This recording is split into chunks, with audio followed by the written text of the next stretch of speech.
बिस्मिल्लाहिर्रहमानिर्रहीम। तमाम देखने वाले स्टूडेंट्स को प्रोफेसर इकबाल हैदर भट्टी का सलाम। माय डियर स्टूडेंट्स, हम BS honours associate degree program और 2 साला बीएससी का वेक्टर एनालिसिस डिस्कस कर रहे हैं। जो इसके लिए हम बुक फॉलो कर रहे हैं वो मेरी अपनी लिखी हुई किताब है advance notes of vector analysis by professor Iqbal Haider Bhatti. हम जो है स्केलर ट्रिपल प्रोडक्ट का आर्टिकल डिस्कस करने के बाद उससे रिलेटेड जो क्वेश्चंस हैं उन क्वेश्चंस को डिस्कस कर रहे हैं। उस सिलसिले में आज मैं क्वेश्चन नंबर 8 सॉल्व करूंगा, which is very very very very important for examination point of view. Very very very important statement ये है, if A B C are non coplanar.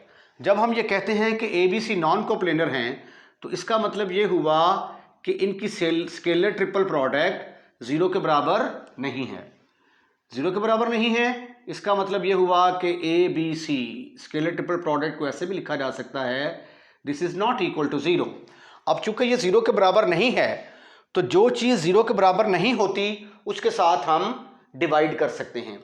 इसलिए जो रिजल्ट हमने लेके आना है उसके डिनोमिनेटर में ए बी सी मौजूद है, ठीक है, और ये जीरो के बराबर नहीं होना चाहिए। और चूंकि उसने कह दिया है कि A B C non coplanar हैं तो इसलिए ये स्केलर ट्रिपल प्रोडक्ट जीरो के बराबर नहीं होगा।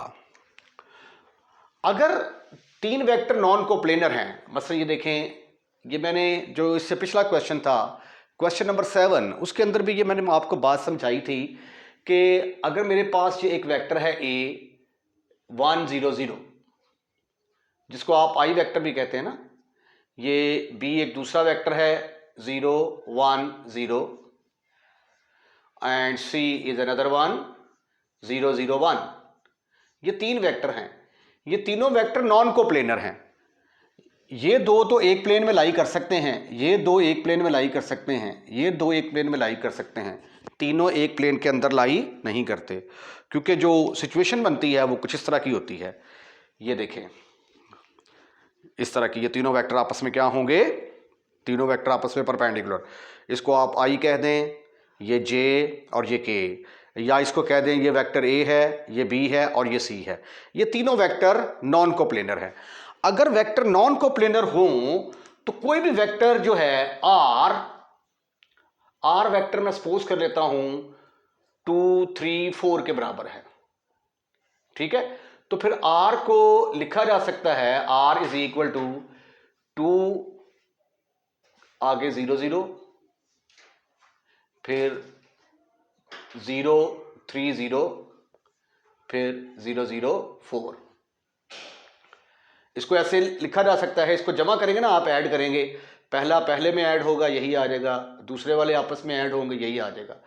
फिर स्केलर मल्टीप्लिकेशन की जो प्रॉपर्टी थी उसके तहत 2 बाहर निकाला 1 0 0, यहाँ से 3 बाहर निकाला 0 1 0 के बराबर आ गया, यहाँ से 4 बाहर निकाला तो 0 0 1 के बराबर आ गया। और इसका नाम क्या था, इसका नाम था ए। अब 2 को अगर मैं कह दूं कि ये अल्फ़ा है, इसका नाम अगर अल्फ़ा रख दूं, अल्फ़ा, और ये किसके बराबर है, ए के बराबर, तो ये आ गया alpha A plus beta B plus gamma C. तो इसका मतलब ये हुआ कि अगर तीन वेक्टर नॉन कोप्लेनर हैं तो उन तीनों वेक्टरों को तीन स्केलर के साथ ज़रब दे के जमा करके किसी नए वेक्टर के बराबर लिखा जा सकता है, ठीक है। ये बात हमने क्वेश्चन नंबर 7 के अंदर भी डिस्कस की। अब जो है चूंकि A B C non coplanar हैं तो आइए यहां पे हम लिखते हैं, because A B C are non coplanar,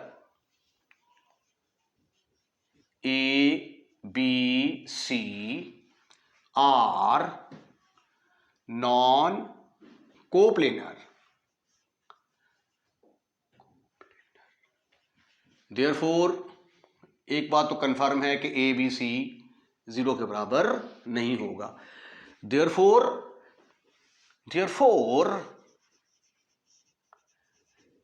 B cross C cross A and A cross B are also non coplanar, non coplanar. अब ये तीन वेक्टर हैं आपके पास, ये देखें, ये तीन वेक्टर हैं मेरे पास, ये ए बी सी, ठीक है।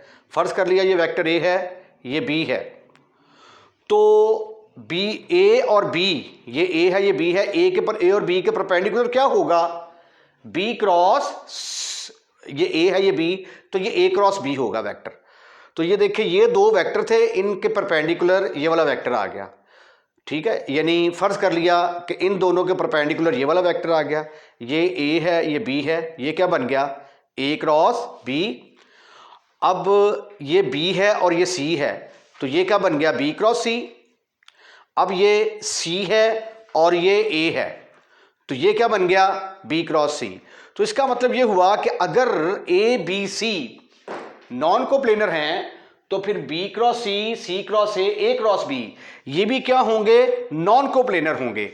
अगर नॉन कोप्लेनर होंगे तो इनको किसी स्केलर के साथ ज़रब दे के वेक्टर आर के बराबर लिखा जा सकता है। Then vector R can be expressed, then vector R can be expressed as a linear combination, as a linear combination of B cross C cross A and A cross B। तो ये देखिए vector are किसके बराबर आ गया, R is equal to, इसको alpha के साथ जरूर दे दिया मैंने, alpha into B cross C, फिर आ गया beta into C cross A, फिर आ गया gamma into A cross B. Right right, हम सपोज कर लेते हैं कि इसका नाम है नंबर 1। अब देखें ये सारी चीजें तो ए बी सी स्टेटमेंट के अंदर दी हुई हैं, आर भी स्टेटमेंट के अंदर दिया हुआ है।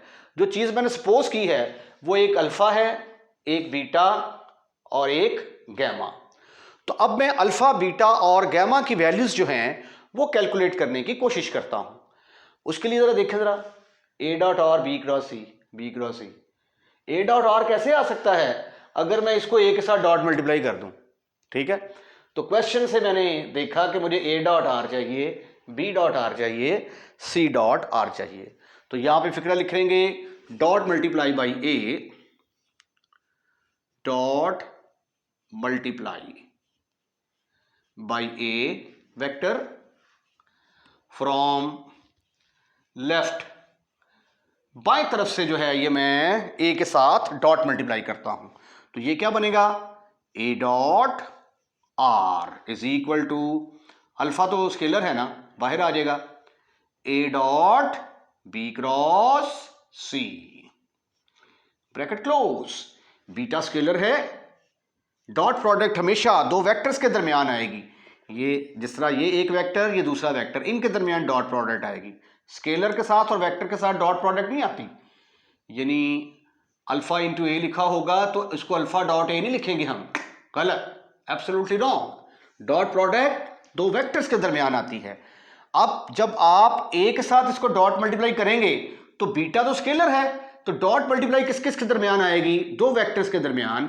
तो यहां पे मैं लिखूंगा A dot C cross A plus gamma into A dot A cross B. फिर हमने पढ़ा था if any two vector in scalar triple product are equal then its value is 0। if any two vectors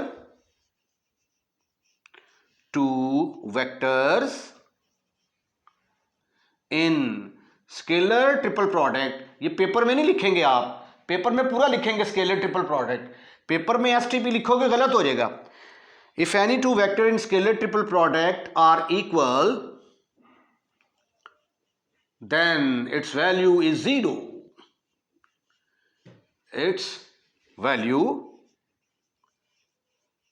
is 0, that is A dot C cross A 0 के बराबर आ गया, क्योंकि इसके अंदर दो वेक्टर इक्वल हैं। इसी तरह A dot A cross B भी किसके बराबर होगा? 0 के इक्वल। ये आ गया मेरे पास A dot R is equal to, scalar triple product को आप सिंपल ऐसे लिख सकते हैं ए बी सी, और चूंकि ये 0 के बराबर नहीं है तो इसलिए इसके साथ डिवाइड किया जा सकता है, divide by A B C not equal to 0। तो ये फिर अल्फा किसके बराबर आ गया? ए डॉट आर को मैंने डिवाइड कर दिया ए बी सी के साथ, और मैं सपोज कर लेता हूं कि ये मेरा नंबर 2 है। तो इतना करने के बाद मैं सिर्फ और सिर्फ अभी तक अल्फा की वैल्यू कैलकुलेट करने में सक्सेसफुल हुआ हूं।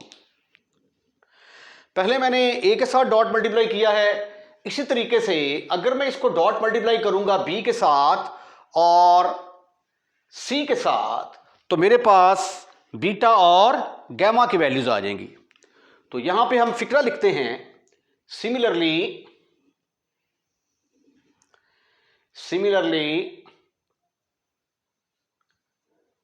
by taking dot product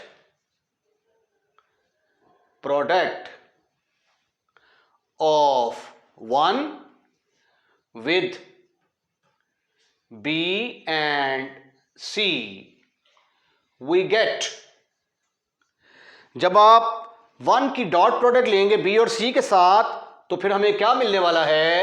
हमें मिलेगा beta is equal to B dot R over A B C, और फिर मुझे मिलेगा gamma is equal to C dot R over A B C. ये कोई रॉकेट साइंस नहीं है, सिर्फ आपने बी की ए की जगह पे बी लगाना है, जो बी लगाएंगे ये 0 हो जाएगा, और ये A dot B cross B की जगह पे यहाँ पे बी आएगा, B dot C cross A, जो कि बाद में ए बी सी के बराबर आ जाएगा, और ये आ जाएगा B dot A cross B, ये 0 के बराबर आ जाएगा, तो बी की कीमत निकल आएगी आपके पास, राइट। अब ये जो आपके पास वैल्यूज आई हैं, इन वैल्यूज को हम क्या करने वाले हैं? डब्बा पैक किया इसको, इसका नाम रखा नंबर 3 और ये नंबर 4। तो पुट कर देते हैं हम, पुट 2 3 4 in 1, पुट 2 3 4 in 1। अब 1 क्या है आपके पास? 1 आपके पास ये है r is equal to alpha की जगह पे आपने क्या निकाला? a dot R over A B C, और साथ क्या है? अल्फा के साथ अल्फा की कीमत तो पुट कर दी है अल्फा, और साथ बी क्रॉस सी भी तो है, B cross C plus B dot R into C cross A over A B C, फिर आ जाएगा सी डॉट आर और A cross B over A B C. यही रिजल्ट आपने साबित करना था। So this question is very very very very very very very very important for examination point of view. इसको अच्छे तरीके से कीजिएगा। क्वेश्चन नंबर 9 है एक्सरसाइज का, और इसके अंदर हमने एक्सप्रेशन मालूम करनी है एल एम एन। ये स्केलर ट्रिपल प्रोडक्ट है, 3 वेक्टर ये हैं, उसको मल्टीप्लाई करना है इन 3 वेक्टर की स्केलर ट्रिपल प्रोडक्ट के साथ, और उसके बाद फिर ये वाला रिजल्ट जो है ये हमने डिड्यूस करना है। तो इसके अंदर मैं एक नई चीज़ सिखाने जा रहा हूँ आपको। जैसा कि आप जानते हैं कि स्केलर ट्रिपल प्रोडक्ट जो है वो एक डिटर्मिनेंट के बराबर होता है, जिसकी पहली रो में पहले वेक्टर के कोऑर्डिनेट, दूसरी रो में दूसरे वेक्टर के कोऑर्डिनेट, तीसरी रो में तीसरे वेक्टर के कोऑर्डिनेट्स होते हैं, और यानी ये एक डिटर्मिनेंट को रिप्रेजेंट करता है। तो एक्चुअली ये भी एक डिटर्मिनेंट है, ये भी एक डिटर्मिनेंट है। तो 2 डिटर्मिनेंट को मल्टीप्लाई कैसे किया जाता है ये टेक्निक इस क्वेश्चन के अंदर हम सीखेंगे। मैं फर्ज कर लेता हूं कि मेरे पास वेक्टर ए है, A B C vector suppose कर लेते हैं। ए वेक्टर है, let A is equal to a1i a2j plus a3k। B vector है मेरे पास b1i plus b2j plus b3k। C vector है मेरे पास c1i plus c2j plus c3k।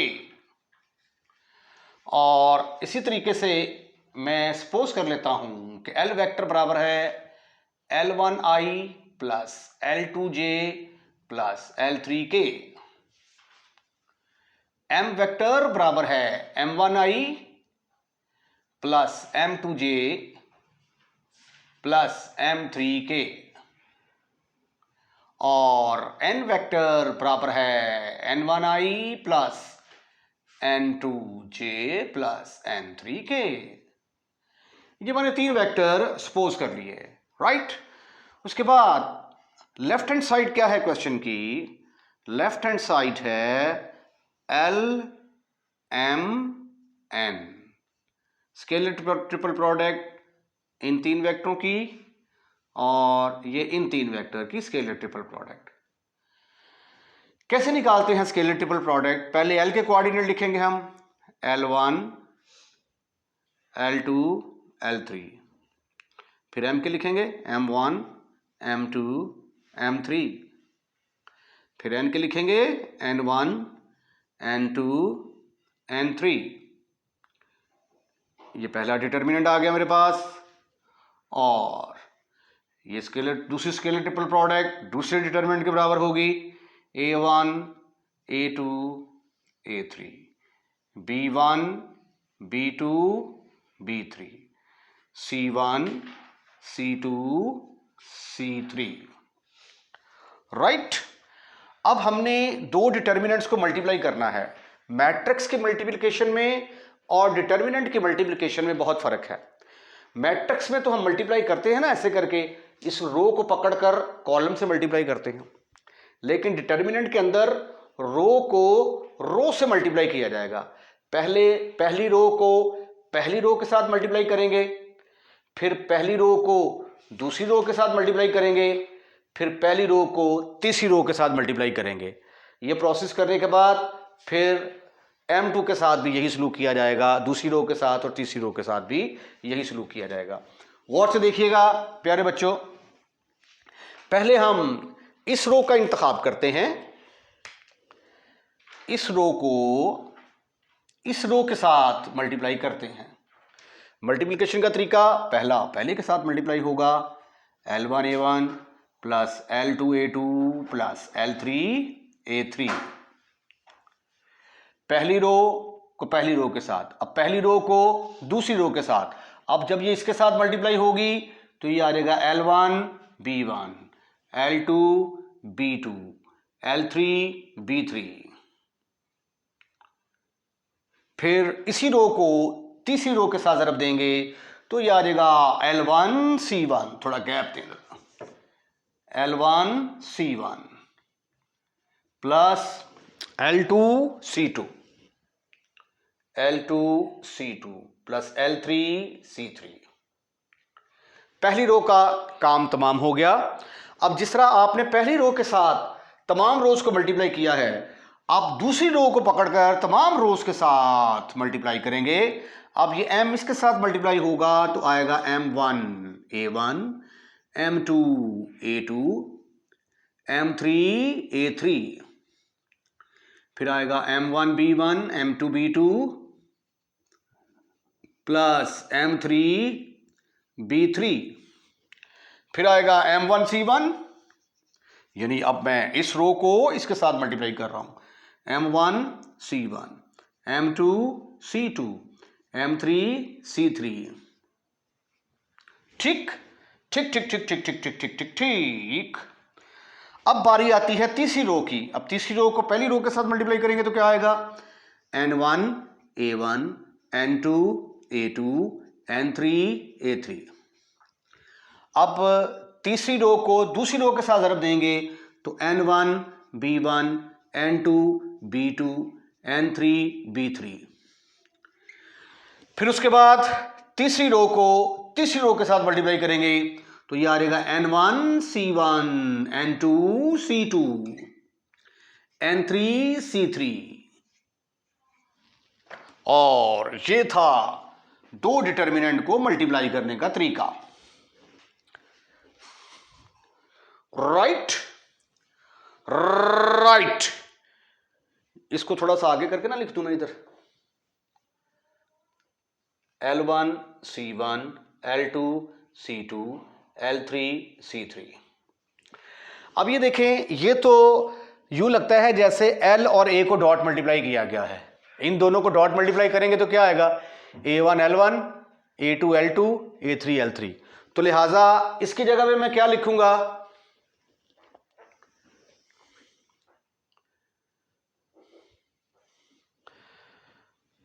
इसकी जगह पे आ जाएगा,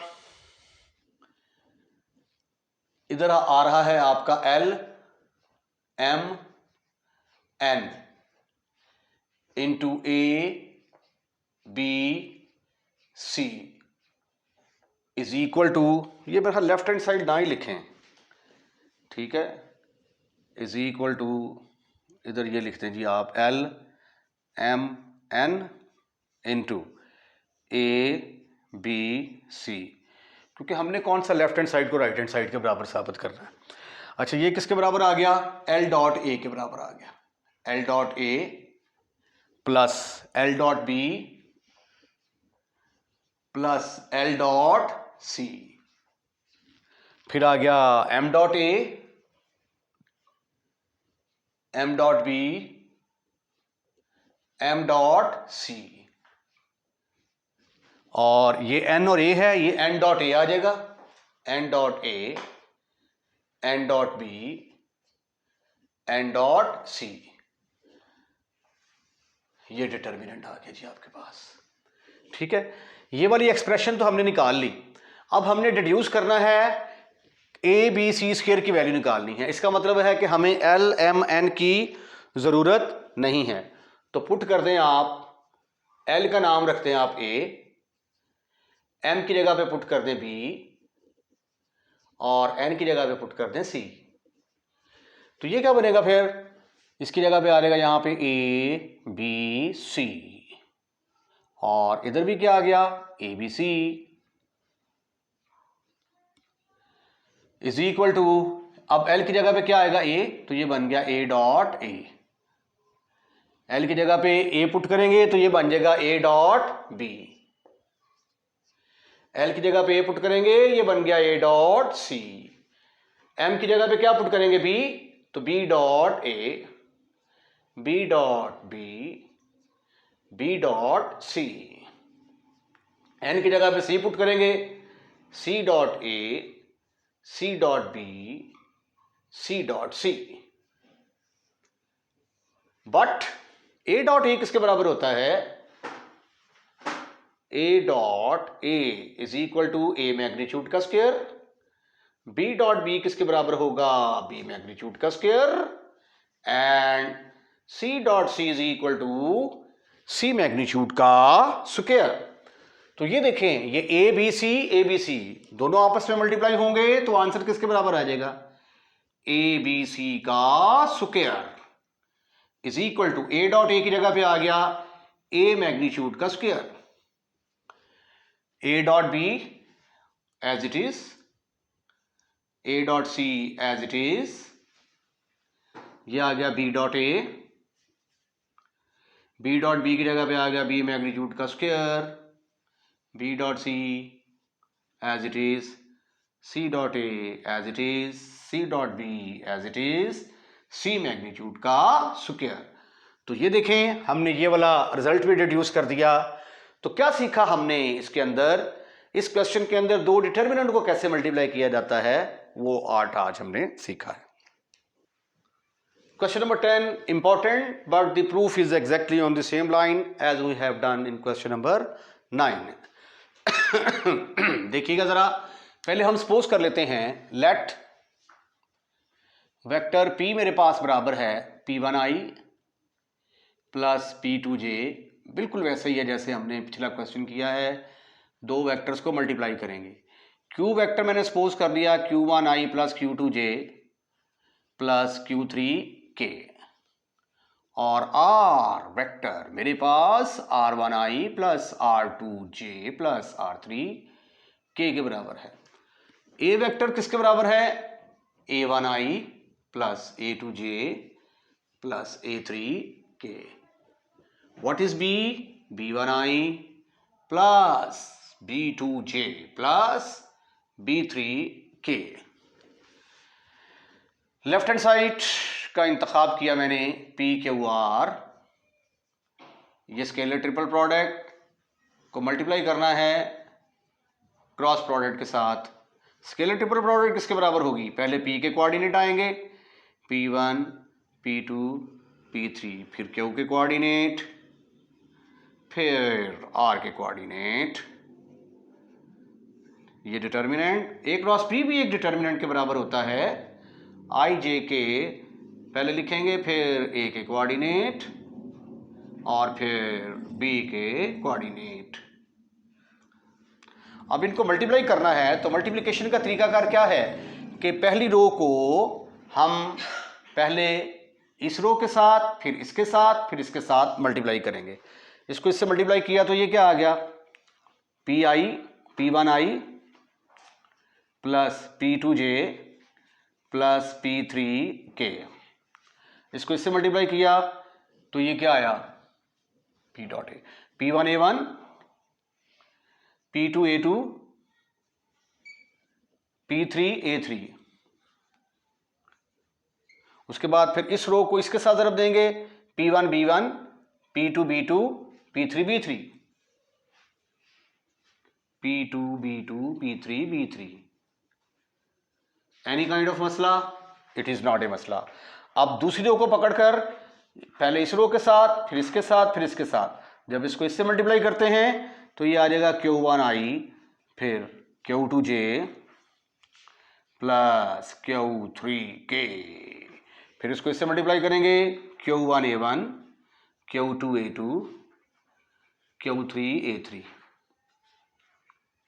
फिर जब आप इसको इसके साथ मल्टीप्लाई करेंगे q1b1 plus q2b2 plus q3b3 b3। ठीक ठीक ठीक ठीक ठीक ठीक ठीक ठीक। अब इसकी बारी आ गई, ये आ गया r1i plus r2j plus r3k, इसके साथ i, इसके साथ j, इसके साथ k। अब r1 r2 r3 की डॉट मल्टीप्लाई, डॉट नहीं, इन रो को मल्टीप्लाई करेंगे तो आएगा r1a1 r2a2 r3a3। फिर जब इसको इसके साथ मल्टीप्लाई किया जाएगा तो r1b1 r2b2 plus r3b3। Have you any kind of problem up to here? Your answer should be no, never, not at all. Time for simplification gentleman. ये देखें p1i plus p2j plus p3k, ये किसके बराबर है? p vector के बराबर। p q r को multiply कर रहे हैं हम a क्रॉस b के साथ, is equal to p vector, ये आ जाएगा p डॉट a, ये आ जाएगा p डॉट b, ये आ गया q वेक्टर के बराबर, q dot a q dot b, ये वेक्टर r के बराबर आ गया, r dot a r dot b। ठीक ठीक ठीक ठीक ठीक ठीक ठीक ठीक ठीक ठीक। अब आंसर में देखें, ये p q r तीसरे कॉलम में है, यहां पे p q r पहले कॉलम में है। तो ऐसा करते हैं कि इनको इंटरचेंज करते हैं, पहले इन दोनों को इंटरचेंज करते हैं। Interchange C1 and C2। अगर दो करीबी कॉलम्स को इंटरचेंज किया जाएगा तो नेगेटिव साइन लगाना पड़ेगा साथ। नेगेटिव, तो ये आ गया P dot A, Q dot A, R dot ए। यहां पे आ गया P, यहां पे आ गया Q, यहां पे आ गया R। ये as it is P dot B, P Q dot B, R dot B. ठीक ठीक ठीक ठीक ठीक ठीक ठीक ठीक ठीक ठीक ठीक ठीक। अब मुझे ये तीसरे कॉलम में चाहिए। अब मैं इन दोनों को इंटरचेंज करूंगा। Interchange C2 and C3, interchange C2 C3। जब इंटरचेंज करूंगा तो इसका साइन मुझे चेंज करना पड़ेगा। ये माइनस है तो अब किस में कन्वर्ट होगा? ये प्लस के अंदर। तो ये आ गया P dot A, Q dot A, R dot A. फिर आएगा P dot B, Q dot B, R dot B, P Q R। यही तो आपने साबित करना था। ये आ गई आपकी राइट हैंड साइड। इसके साथ ही आज का लेक्चर हम यहीं पे वाइंड अप करते हैं। अगर आपको हमारी वीडियो पसंद आई है तो लाइक का बटन जरूर पुश कीजिएगा, और लाइक करने के बाद शेयर करें आप अपने दोस्तों के।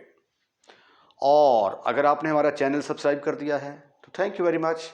अगर नहीं किया तो कोई इसके एक्स्ट्रा चार्जेस नहीं हैं। प्लीज़ हमारा चैनल सब्सक्राइब करें। जब आप वीडियो देख रहे होते हैं तो रेड कलर का नीचे लिखा हुआ आ रहा होता है सब्सक्राइब, सिर्फ आपने उसको पुश करना है। पुश करने के बाद बेल आइकॉन का बटन दबाना है। उससे ये होगा कि जो भी वीडियो हम अपलोड करेंगे वो सबसे पहले आपके पास आएगी। अपना ख्याल रखिएगा, अगली वीडियो का इंतज़ार कीजिएगा। अल्लाह हाफिज़।